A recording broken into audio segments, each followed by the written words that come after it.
Hay algo extraño en el continente latinoamericano, un patrón que no debería existir y que durante años ha permanecido oculto a los ojos de la mayoría. Se trata de 7 familias, dispersas en países distintos, sin relación aparente, sin un árbol genealógico que las conecte, y aún así, todas comparten un mismo don o quizás una maldición. Un poder que no pidieron, que no buscaron, pero que heredaron como una sombra imposible de borrar. ¿Coincidencia? ¿Herencia maldita? ¿O una advertencia que nos envía algo mucho más grande y aterrador que nosotros mismos? Lo irónico de todo esto es que mientras algunos intentaron escapar de sus visiones, huyendo a lugares remotos para encontrar paz, otros decidieron utilizarlas como si fueran un simple espectáculo. Una manera barata de impresionar a los demás. Pero hay algo que comparten todos, absolutamente todos, ninguno salió ileso. Las consecuencias los persiguen como un eco eterno. Imagina por un momento abrir los ojos en la madrugada y ver, con total claridad, a una figura que no pertenece a este mundo, parada en la esquina de tu habitación. O estar en una plaza llena de gente y notar, entre la multitud, un rostro que no debería estar ahí, observándote fijamente. Eso es lo que estas familias ven, y lo han visto durante generaciones. En México, por ejemplo, existe una familia que asegura que desde hace más de 100 años cada hijo primogénito hereda la capacidad de ver presencias en los lugares donde ocurrieron tragedias. No importa si fue un accidente reciente o un crimen olvidado, ellos siempre lo ven. En Argentina, otra familia distinta vive atormentada por sueños tan realistas que terminan cumpliéndose con una precisión escalofriante, como si alguien les dictara el futuro durante la noche. En Colombia, una mujer relató que desde pequeña podía ver a personas fallecidas pidiéndole ayuda para entregar mensajes a sus familiares. Su don, que parecía un regalo, terminó convirtiéndose en una pesadilla cuando descubrió que no todas las presencias eran humanas. En Perú, un niño de apenas 12 años confesó que podía ver sombras moviéndose alrededor de su casa, incluso a plena luz del día, sombras que parecían seguirlo a todas partes, sin descanso. Los investigadores paranormales que han estudiado estos casos han quedado desconcertados. 7 familias en 7 países distintos, sin lazos de sangre, pero unidas por un mismo destino. Algunos creen que este don es producto de una conexión espiritual que atraviesa toda Latinoamérica, como si la tierra misma guardara secretos que se revelan solo a unos pocos elegidos. Otros piensan que se trata de una maldición, un recordatorio de que los errores del pasado, guerras, sacrificios, injusticias, nunca se borran del todo. Pero lo más inquietante es que cada familia asegura que sus visiones se están intensificando en los últimos años. Lo que antes eran apariciones aisladas, ahora son encuentros constantes. Lo que antes eran mensajes en sueños, hoy son advertencias gritadas al oído. Y lo que antes eran simples figuras, ahora parecen presagios de algo mucho más oscuro que está por llegar. Algunos de ellos cuentan que en sus visiones aparecen los mismos símbolos, un círculo de fuego, un río teñido de rojo, y un reloj que siempre marca la misma hora. ¿Qué significa? Nadie lo sabe con certeza, pero todos sienten que el tiempo se agota. Hoy, en Cuentos y Misterios, revelaremos lo que se oculta detrás de estas 7 familias y su don compartido, la capacidad de ver lo que los demás no deberían ver jamás. Tal vez estas visiones no sean simples alucinaciones, ni casualidades sin explicación. Tal vez sean una advertencia, una última llamada de atención para un continente que parece caminar directo hacia lo desconocido. Prepárate, porque después de escuchar esta historia, puede que empieces a mirar 2 veces a tu alrededor. Y cuando lo hagas, recuerda, hay cosas que no todos pueden ver, pero eso no significa que no estén ahí, esperando en silencio, justo detrás de ti. En Oaxaca, los Herrera guardan un secreto que ha pasado de generación en generación, un don aterrador que no pidieron y que jamás han podido controlar. Todo sueño que anuncian, se cumple. No importa si se trata de un accidente, una muerte o una tragedia natural. Lo que ellos sueñan, tarde o temprano, se convierte en una realidad imposible de evitar. La familia ha aprendido a convivir con este destino de manera silenciosa, intentando ocultarlo de los vecinos, de los amigos, incluso de sus parientes lejanos. ¿Por qué? ¿Quién podría aceptar vivir sabiendo que cada palabra pronunciada al despertar puede convertirse en una condena?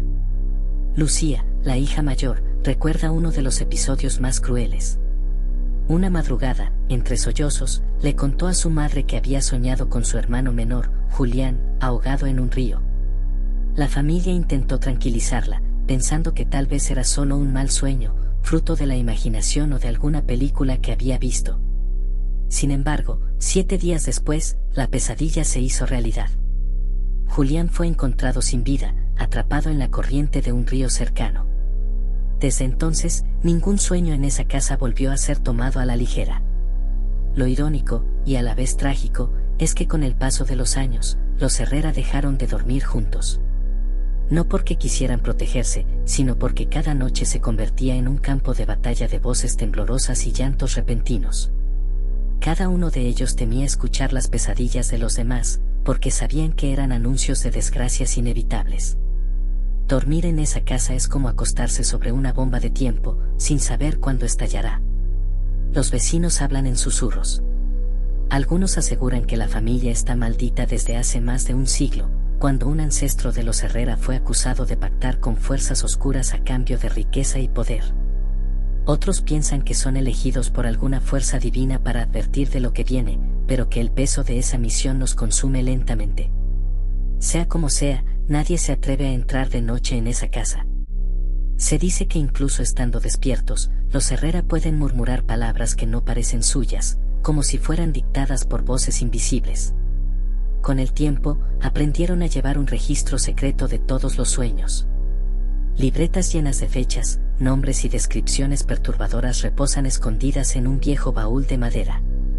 Y lo más inquietante es que, al revisarlas, uno puede encontrar coincidencias demasiado precisas con accidentes carreteros, incendios en mercados, desapariciones y hasta movimientos de la tierra. Cada línea escrita es una advertencia cumplida, una cicatriz en el destino de alguien más. Lucía confiesa que el peor tormento no es soñar con la muerte de extraños, sino cuando las visiones anuncian la desgracia de alguien cercano. Imaginen la impotencia de mirar a los ojos a un ser querido y saber que el tiempo ya está marcado para él. Algunos miembros de la familia han optado por callar sus sueños, creyendo que si no los comparten tal vez no ocurran. Pero el silencio nunca ha detenido nada. Las tragedias llegan igual, como olas inevitables en una tormenta. Los más jóvenes de la familia han intentado rebelarse contra esta herencia, buscando ayuda en curanderos, en sacerdotes, en médicos. Algunos intentaron mudarse lejos, pensando que la distancia podría romper el ciclo. Pero tarde o temprano, la maldición nos alcanza, como si el vínculo no estuviera con el lugar, sino con la sangre misma que corre por sus venas. Hay quienes aseguran que el don se está intensificando. Lo que antes eran sueños aislados, ahora parecen ser visiones cada vez más frecuentes, más claras y más dolorosas. Lucía afirma que últimamente ha comenzado a ver símbolos que se repiten en todos los sueños de la familia, un reloj detenido siempre en la misma hora, un río que se desborda y un círculo de fuego. 3 señales que todavía no comprenden, pero que sienten como un presagio de algo mucho más grande que aún está por venir. Hoy, la familia Herrera sigue viviendo en silencio, atrapada entre la resignación y el miedo. Cada noche, cuando cierran los ojos, saben que podrían estar escribiendo el próximo capítulo de una tragedia que ya no pertenece solo a ellos, sino a todo aquel que aparezca en sus sueños. ¿Y tú, que escuchas esta historia, te atreverías a dormir bajo el mismo techo que los Herrera?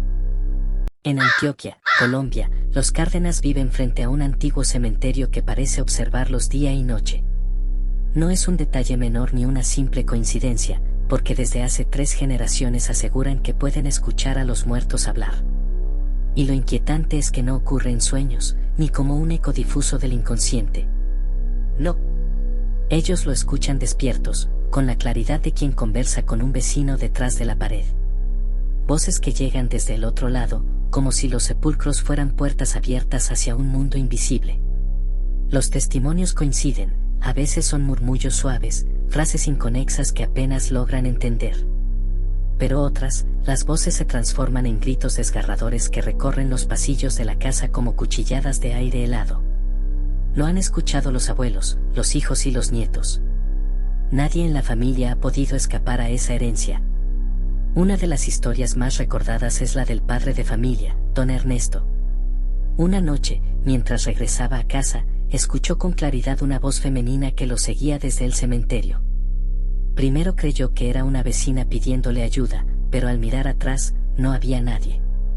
Aceleró el paso, con el corazón golpeándole el pecho, hasta que escuchó aquella frase repetirse una y otra vez: no te vayas, no te vayas. Al día siguiente, Ernesto murió en un accidente de tránsito. Para los Cárdenas, aquello no fue casualidad. Fue un anuncio. Una advertencia imposible de ignorar. Y aquí está el detalle irónico: cada vez que intentan huir de esa maldición mudándose a otro lugar, las nuevas casas terminan, de alguna manera inexplicable, cerca de otro cementerio. Como si la familia estuviera condenada a convivir eternamente con el murmullo de los muertos. Algunos incluso creen que no es que ellos busquen cementerios, sino que los cementerios los buscan a ellos. En la actualidad, los Cárdenas mantienen un diario donde anotan cada voz escuchada. Entre esas páginas amarillentas aparecen frases inquietantes, advertencias de muertes que luego se cumplen, nombres de personas que días después enferman, e incluso mensajes incompletos que parecen pedir ayuda desde el más allá. Lo escalofriante es que muchas de esas notas han coincidido con tragedias locales, como derrumbes, incendios o accidentes fatales en la región. Los niños de la familia, que apenas comienzan a entender lo que ocurre, dicen que a veces las voces los llaman por su nombre, como si quisieran atraerlos hacia el cementerio. Algunos aseguran haber visto sombras caminando entre las tumbas, aunque los adultos saben que a esas horas el camposanto permanece cerrado. El miedo ha sido tan grande que, en más de una ocasión, los vecinos han encontrado a los Cárdenas rezando juntos en la madrugada, intentando silenciar un coro invisible que solo ellos pueden escuchar. Lo más inquietante es que las voces no siempre suenan como lamentos. En ocasiones, se presentan con un tono familiar, casi amistoso, como si fueran parientes fallecidos tratando de conversar. Pero con el tiempo, esa aparente cercanía se torna en manipulación, en órdenes susurradas que dejan a los miembros de la familia exhaustos y aterrados. Lucía Cárdenas, la nieta mayor, afirma que una de esas voces la convenció de quedarse despierta toda una noche frente a la ventana. Y justo al amanecer, vio pasar una procesión de figuras oscuras atravesando el cementerio en silencio, hasta desvanecerse al primer rayo de sol. Los investigadores paranormales que han visitado la casa no logran explicar cómo es posible que, generación tras generación, las voces los sigan persiguiendo. Algunos sostienen que los Cárdenas no están escuchando a los muertos, sino a algo mucho más antiguo que se alimenta del dolor humano y que usa los cementerios como máscara. Otros, en cambio, creen que son mensajeros atrapados entre dos mundos, y que los Cárdenas fueron elegidos para servir de puente. Hoy, la familia sigue viviendo frente al camposanto, como si el destino se burlara de ellos. Y aunque han aprendido a convivir con los susurros, lo cierto es que cada noche se acuestan con el mismo miedo, no saber si la próxima voz que escuchen será un aviso de tragedia, un grito de auxilio, o la invitación definitiva a unirse al silencio eterno del cementerio. Si te están gustando estas historias, sigue viendo este video hasta el final. En Buenos Aires, los Ramírez guardan un secreto inquietante que ha marcado a cada generación como una herida imposible de cerrar. Desde hace décadas, todos en la familia siguen la misma regla: jamás deben mirarse en un espejo después de la medianoche. La advertencia no proviene de un mito urbano ni de un rumor de barrio, es una norma escrita en su historia familiar, transmitida de padres a hijos con una seriedad casi ritual. Ellos aseguran que, pasada la medianoche, los espejos dejan de reflejar su imagen real. En lugar de ver su propio rostro, lo que aparece es la figura de un desconocido, siempre de espaldas, inmóvil, como si estuviera esperando el momento justo para girarse. Un ser que no habla, que no se mueve, pero cuya presencia genera un frío intenso en la habitación. Lo extraño es que, pese al miedo, todos los miembros de la familia han sentido la tentación de desafiar la regla. La curiosidad, al fin y al cabo, es más fuerte que cualquier advertencia. Y todos, absolutamente todos, han pagado el precio. Quienes lo han hecho despiertan al día siguiente con cicatrices inexplicables en la piel, cortes profundos, marcas de manos, quemaduras que nadie sabe cómo ocurrieron. Lo inquietante es que esas heridas no aparecen mientras están frente al espejo, sino horas después, como si la figura misteriosa hubiera encontrado la forma de atravesar el reflejo para alcanzarlos. Algunos vecinos recuerdan las historias de los Ramírez como si fueran leyendas inventadas para asustar a los niños, pero la familia no bromea con esto. De hecho, han llegado al extremo de cubrir todos los espejos de su casa con telas oscuras al caer la noche. Es un ritual que realizan con disciplina obsesiva. Al sonar las 12 campanadas, cada vidrio es cubierto hasta el amanecer. No importa si se trata de un espejo pequeño, de un adorno o incluso del reflejo en un mueble pulido. Todo debe permanecer oculto, porque cualquier superficie puede convertirse en una puerta hacia lo desconocido. Lo irónico, y al mismo tiempo macabro, es que los Ramírez se dedican al negocio de la decoración. Su tienda, ubicada en un barrio céntrico de Buenos Aires, está repleta de espejos de todos los tamaños y estilos, antiguos, modernos, ovalados, con marcos de oro o de hierro forjado. Venderlos es su trabajo diario, aunque ellos mismos nunca se atreverían a mirarlos después de la medianoche. Viven rodeados de lo que más temen, como si el destino se burlara constantemente de su desgracia. Dentro de la familia circulan relatos espeluznantes. Uno de los más recordados es el de Andrés, un primo lejano que, incrédulo, decidió quedarse frente a un espejo a las 12:01 de la noche. Según contó antes de perder el conocimiento, vio cómo la figura del desconocido giraba lentamente la cabeza, aunque nunca llegó a mostrar su rostro. Horas después, Andrés fue encontrado desmayado en su habitación, con la espalda cubierta de profundas laceraciones que parecían hechas con garras. Nadie pudo explicarlas. Desde entonces, su vida cambió para siempre, dejó de hablar con fluidez y jamás volvió a dormir con la luz apagada. Los más ancianos de los Ramírez creen que la maldición comenzó hace más de un siglo, cuando un antepasado compró un espejo traído de Europa. Un objeto antiguo que supuestamente había pertenecido a una familia vinculada con prácticas ocultistas. Desde entonces, las generaciones posteriores heredaron el mismo castigo, como si aquel objeto hubiera abierto un canal que jamás se cerró. Aunque el espejo original fue destruido, el vínculo parece haber quedado incrustado en la sangre de los descendientes. Hoy, los Ramírez viven atrapados entre dos mundos, el de la luz del día, donde atienden sonrientes a los clientes de su tienda, y el de la oscuridad de la noche, donde cada espejo cubierto es un recordatorio de la amenaza que los acecha. Muchos se preguntan qué pasaría si un Ramírez se negara a cubrir los espejos, si decidiera enfrentar de frente al desconocido hasta ver su rostro. Pero nadie en la familia se atreve a dar ese paso. El miedo a lo que podría suceder es más fuerte que la curiosidad. Y mientras tanto, el misterio sigue ahí, reflejado en cada vidrio que tocan. Una pregunta que flota en el aire: ¿qué es esa figura que aparece en lugar de sus reflejos? ¿Un espíritu atrapado? ¿Una proyección de sus propios miedos? ¿O una presencia que espera pacientemente el momento de atravesar la última barrera para ocupar el lugar de quienes lo miran? Lo cierto es que, después de la medianoche, los espejos de los Ramírez no muestran reflejos, sino advertencias. Y quienes lo han visto aseguran que esa figura de espaldas, inmóvil e inhumana, no está ahí por casualidad. Está esperando. Tal vez a ti. En Cusco, Perú, los Villalobos arrastran una maldición que ha convertido lo cotidiano en un infierno silencioso. Mientras para la mayoría las sombras son simples proyecciones de la luz, figuras fieles que siguen nuestros movimientos sin voluntad propia, para los Villalobos las sombras son otra cosa. Aseguran que las suyas no obedecen las leyes normales de la luz. No se limitan a reproducir su silueta, se alargan más de lo posible, se retuercen como si fueran cuerpos deformes y, lo más aterrador, en ocasiones parecen moverse por cuenta propia, independientes de ellos.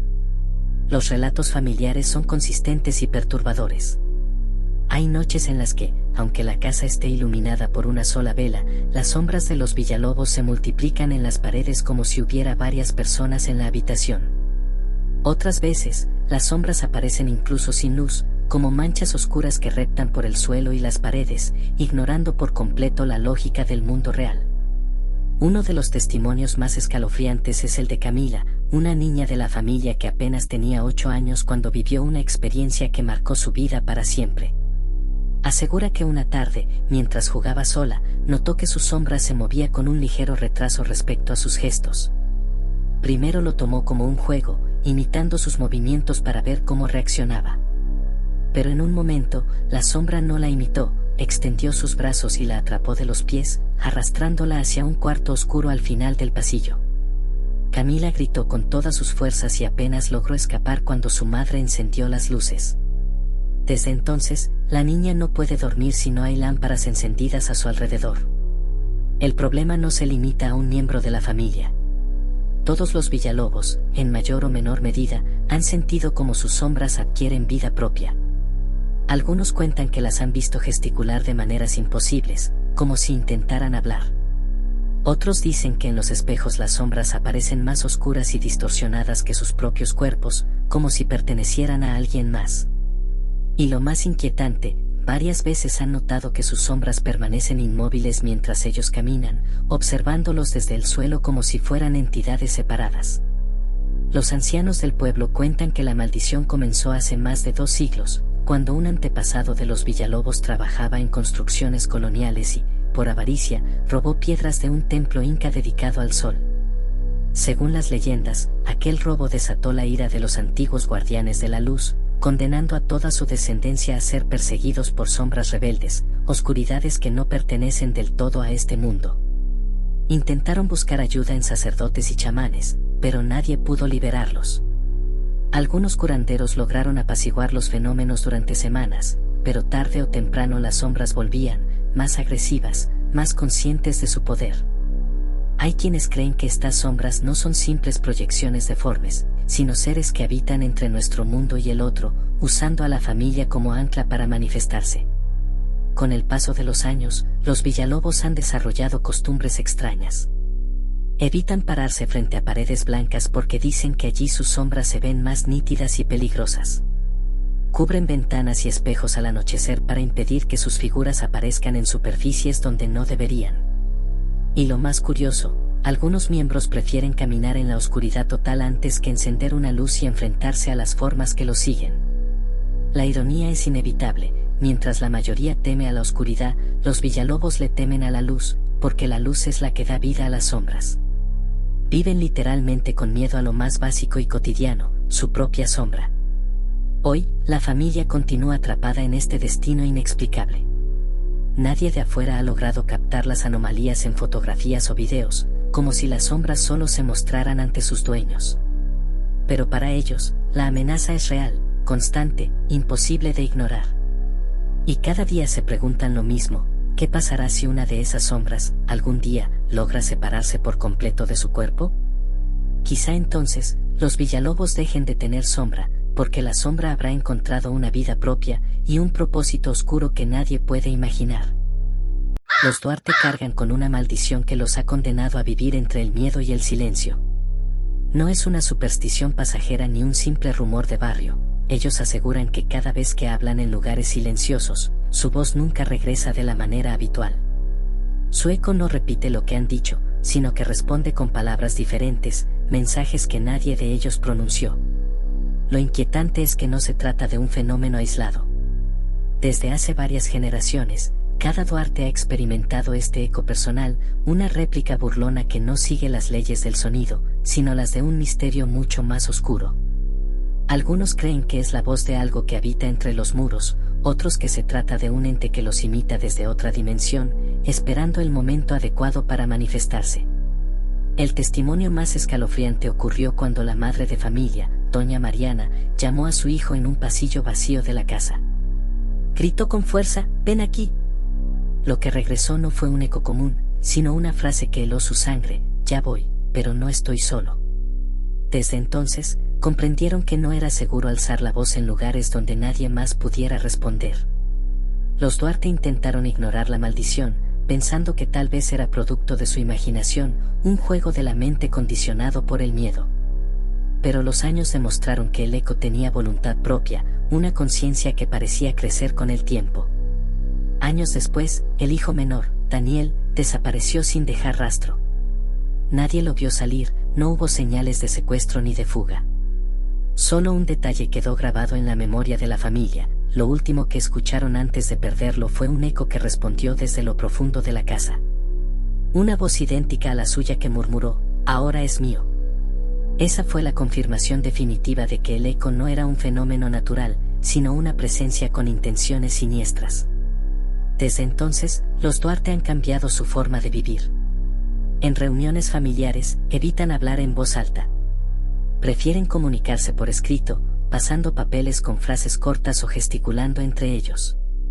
Lo hacen no por timidez ni por costumbre, sino porque saben que cada palabra lanzada al aire puede regresar distorsionada, cargada de un mensaje que no quieren escuchar. Los vecinos cuentan que, a veces, cuando pasan frente a la casa de los Duarte en la madrugada, alcanzan a escuchar conversaciones dentro, aunque saben que todos duermen. Voces que parecen discutir, reír o llorar, y que terminan repitiendo nombres de los miembros de la familia. Para los Duarte, esas conversaciones no son más que ecos vagando por las paredes, imitaciones macabras de lo que alguna vez dijeron. Con el tiempo, descubrieron que no todos los ecos suenan al instante. En ocasiones, las palabras regresan horas después, incluso días más tarde. Una hija relató que una noche susurró buenas noches antes de dormir, y a la mañana siguiente, al despertar, escuchó la misma frase resonando en su habitación. Como si hubiera estado atrapada esperando el momento exacto para liberarse. Este detalle hizo que la familia se convenciera de que no es un simple eco físico, sino algo que los vigila, que guarda cada palabra como si fueran semillas de un futuro que ellos no controlan. Intentaron buscar ayuda en sacerdotes y especialistas. Algunos aconsejaron rezos, otros rituales de purificación con fuego y agua. Pero nada funcionó. El eco persiste, burlándose de cada intento de expulsarlo. Para muchos, el origen está ligado a una maldición antigua. Un antepasado de los Duarte fue acusado de haber sellado un pacto prohibido con las voces del vacío. Entidades invisibles que ofrecen conocimiento a cambio de obediencia. Desde entonces, todos sus descendientes heredaron este eco personal, esta condena a vivir acompañados de un reflejo sonoro que no les pertenece. Hoy, la casa de los Duarte permanece en silencio casi absoluto. No hay risas, no hay discusiones, no hay canciones. Solo el crujido de la madera y, de vez en cuando, un eco lejano que responde sin ser llamado. Y aunque han intentado llevar una vida normal, saben que el peligro es constante, cada palabra pronunciada es una invitación, cada sílaba un puente hacia lo desconocido. La ironía es brutal, una familia condenada al silencio. Los Duarte, que alguna vez fueron conocidos por su alegría y sus reuniones llenas de música, hoy viven como fantasmas en su propio hogar, con la certeza de que cualquier palabra puede costarles la vida. Y mientras tanto, las voces siguen ahí, aguardando, imitando, repitiendo lo que no se ha dicho todavía. Porque el eco de los Duarte no devuelve el pasado. Anuncia el futuro. En La Paz, Bolivia, los Quispe arrastran un secreto que jamás han podido ocultar del todo. Aseguran que están rodeados por lo que llaman guardianes invisibles, siluetas translúcidas que aparecen en los rincones de su casa, especialmente al caer la noche, como si vigilaran cada uno de sus movimientos. Estas figuras no hablan, no gesticulan, y casi nunca se mueven. Solo permanecen allí, quietas, observando, proyectando una sensación de presión insoportable en el aire, como si cada respiración de la familia fuera registrada y juzgada. Lo aterrador de estos guardianes es que no cumplen la función que su nombre sugiere. No están para protegerlos, sino para castigarlos. Los Quispe han aprendido, a fuerza de dolor y tragedias, que cualquier intento de romper con su linaje o desafiar las tradiciones familiares se paga con un precio alto, casi siempre en carne propia. La historia más comentada en la familia es la de Mariana, una de las hijas mayores. Ella se enamoró de un extranjero y decidió casarse contra los deseos de sus padres. La noche anterior a su partida, apareció con marcas horribles en la piel, como si 1000 manos invisibles la hubieran sujetado con violencia. Moretones, arañazos y huellas de presión cubrían su cuerpo entero. Nadie vio quién o qué la atacó, pero ella juró que fue arrastrada por esas siluetas translúcidas hasta el suelo de su cuarto, mientras una fuerza desconocida le impedía gritar. A la mañana siguiente, su compromiso fue cancelado, y Mariana jamás volvió a hablar del tema. Con el paso del tiempo, los Quispe han comprendido que viven bajo un sistema de vigilancia constante. No solo dentro de su casa, aseguran que estas figuras los siguen incluso en la calle, reflejándose en vidrios o apareciendo fugazmente en la periferia de su visión. Nadie más puede verlas, pero ellos sienten la opresión en la nuca, el peso de una mirada que nunca descansa. Algunos describen que los guardianes son altos, delgados, y que sus bordes parecen vibrar, como humo atrapado en un frasco de cristal. Lo irónico es que los quispes son profundamente religiosos. Rezan cada día a santos y vírgenes, llenan su casa de imágenes sagradas y encienden velas en las iglesias de la ciudad. Pero aseguran que sus plegarias no son escuchadas por Dios ni por la Virgen, sino por esos otros. Entidades que, aunque invisibles a simple vista, parecen ser las verdaderas receptoras de sus rezos. No importa a quién le rece, confesó un miembro de la familia, las respuestas siempre llegan de los mismos, de ellos. Con los años, han acumulado un sinfín de experiencias que congelarían la sangre a cualquiera.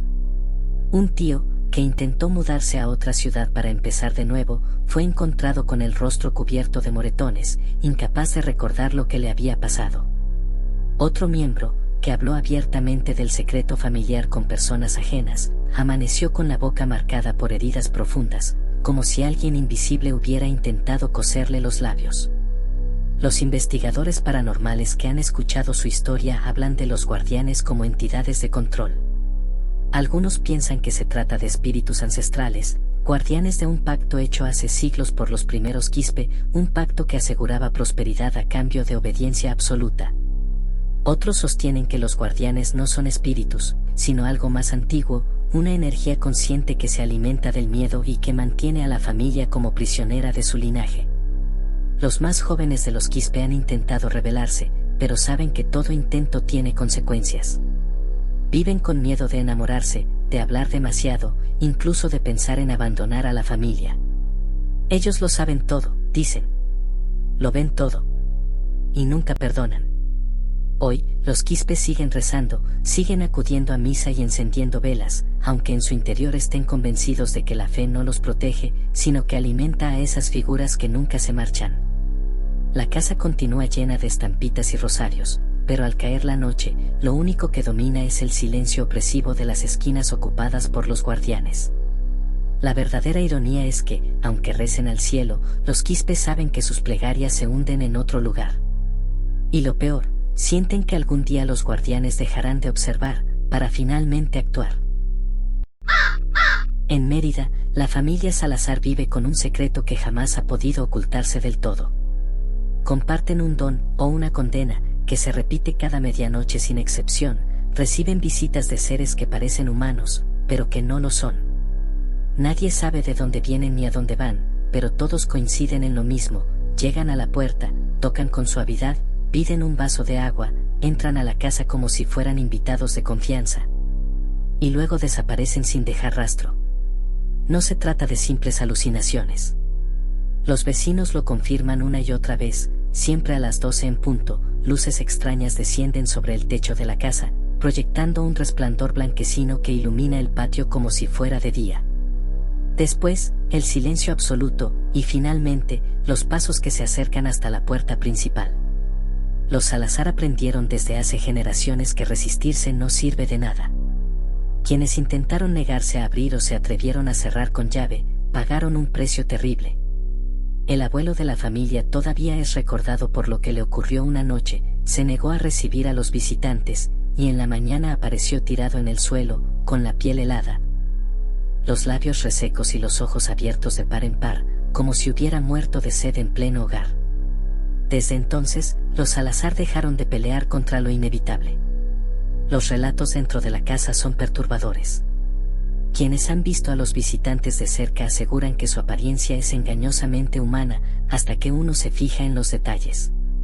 Sus rostros parecen demasiado simétricos, sus ojos no parpadean, sus voces suenan como si fueran repeticiones mal grabadas. Piden agua con un tono suave, casi robótico, y la beben sin mover los labios, como si el líquido desapareciera en su boca sin pasar por ningún proceso natural. Pero lo más inquietante no es lo que hacen en la sala de los Salazar, sino lo que ocurre después. En cuanto cruzan la puerta, los visitantes se desvanecen en el aire, dejando atrás un frío insoportable y vasos vacíos que jamás vuelven a ser encontrados. La familia asegura que al día siguiente los objetos desaparecen como si nunca hubieran existido. Algunos miembros de la familia creen que estos seres son almas errantes, buscando descanso en el agua. Otros, más temerosos, piensan que son entidades que estudian a los humanos, copiando sus gestos y probando su hospitalidad. Lo cierto es que nunca han hecho daño directo a nadie de la familia, pero los Salazar saben que la verdadera amenaza no es el contacto, sino lo que viene después. Cada visita parece dejar secuelas invisibles. Un primo comenzó a tener sueños recurrentes donde veía las mismas luces descender sobre su cama, hasta que un día amaneció con marcas circulares en los brazos, como si hubiera sido sujetado por pinzas metálicas. Una tía, que en una ocasión intentó grabar a los visitantes con una cámara, perdió el conocimiento durante la experiencia y despertó 3 días después, con la memoria borrada de lo ocurrido. Desde entonces, nadie volvió a intentar registrar las apariciones. Los vecinos, lejos de negar lo que ocurre, lo utilizan como advertencia. Aseguran que, desde las calles cercanas, han visto claramente cómo a medianoche la casa de los Salazar brilla con luces que bajan del cielo. Incluso algunos forasteros que intentaron presenciarlo por curiosidad terminaron huyendo despavoridos, jurando que algo los observaba desde las ventanas de la casa, aunque adentro no había nadie. Lo irónico es que, con el tiempo, los Salazar adoptaron una costumbre inquietante: ya no cierran la puerta con llave. Dicen que sería inútil, que los visitantes entrarían de todos modos. Prefieren dejar la puerta abierta como símbolo de rendición, como quien asume que su destino está sellado. Para ellos, la medianoche ya no es la hora de dormir, sino el momento en que la frontera entre lo humano y lo inhumano se rompe. Hoy, la familia vive atrapada en un ciclo interminable de visitas. No saben si son elegidos, castigados o vigilados. Lo único seguro es que cada noche, al marcar el reloj las 12, todos se miran en silencio, esperando los pasos sobre el umbral, el golpe suave en la madera y la voz que pide lo mismo de siempre: ¿un poco de agua? Y aunque fingen tranquilidad, cada vaso entregado es una confirmación de que los Salazar no están solos. Nunca lo han estado.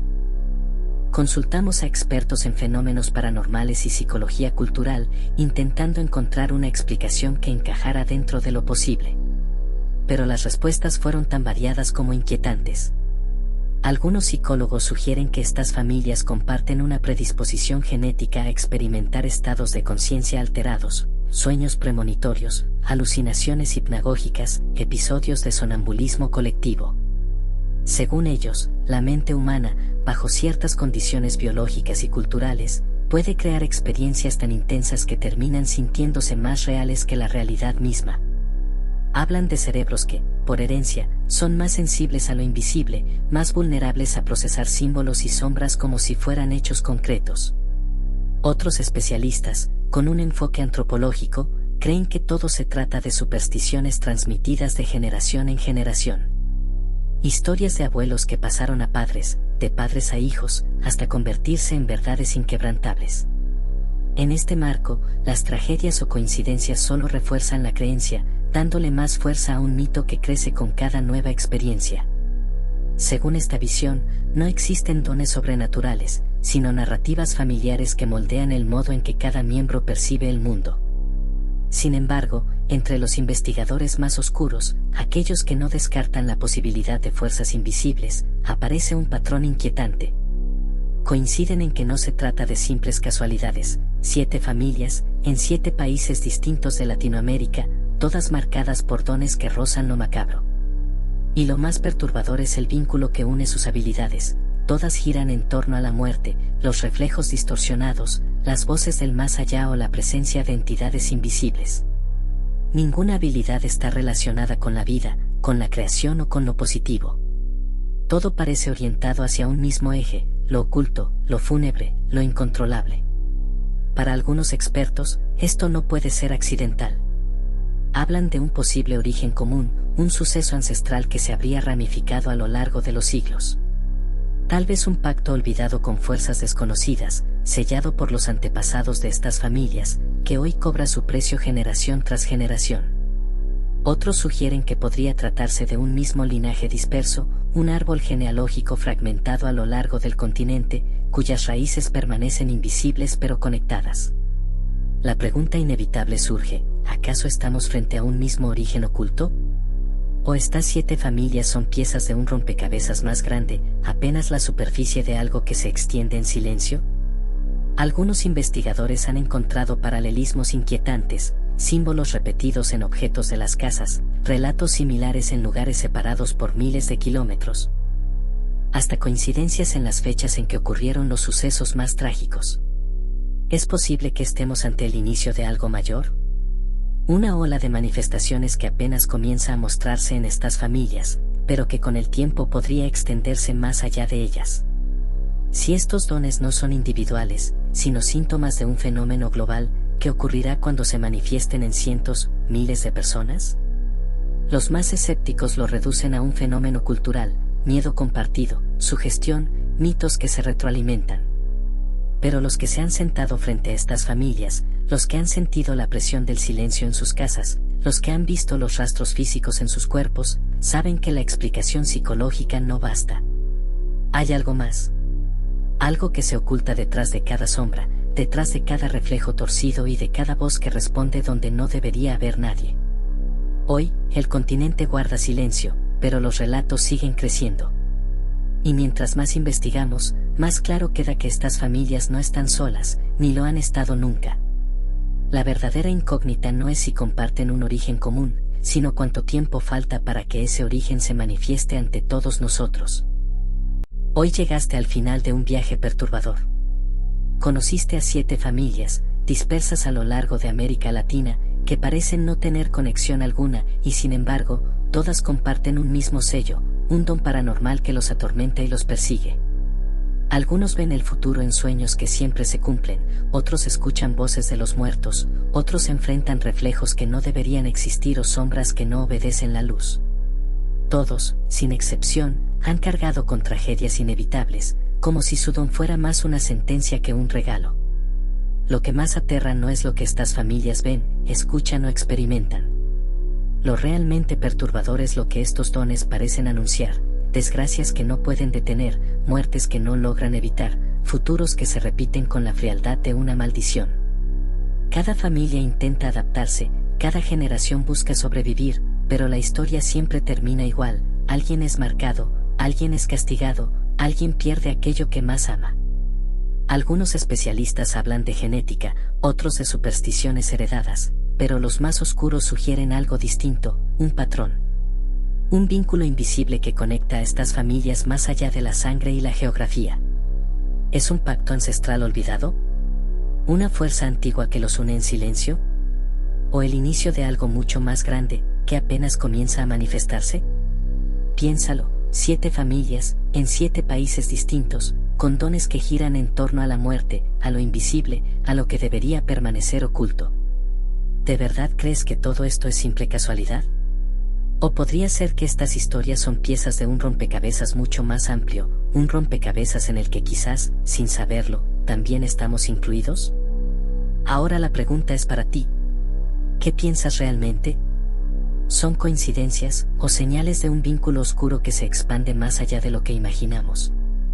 Déjame tu opinión en los comentarios. Tu voz forma parte de este misterio. Y si lo que escuchaste hoy te dejó con más dudas que respuestas, entonces te invito a dar un paso más profundo en este mundo. Suscríbete ahora a Cuentos y Misterios, un espacio donde lo inexplicable se convierte en relato, donde la realidad se mezcla con lo imposible, y donde cada historia guarda una ironía capaz de helarte la sangre. Porque recuerda, lo que no ves, también puede estar mirándote. Y tal vez, mientras cierras este video, una sombra, un reflejo o una voz te esté observando desde más cerca de lo que imaginas. La decisión de creer es tuya.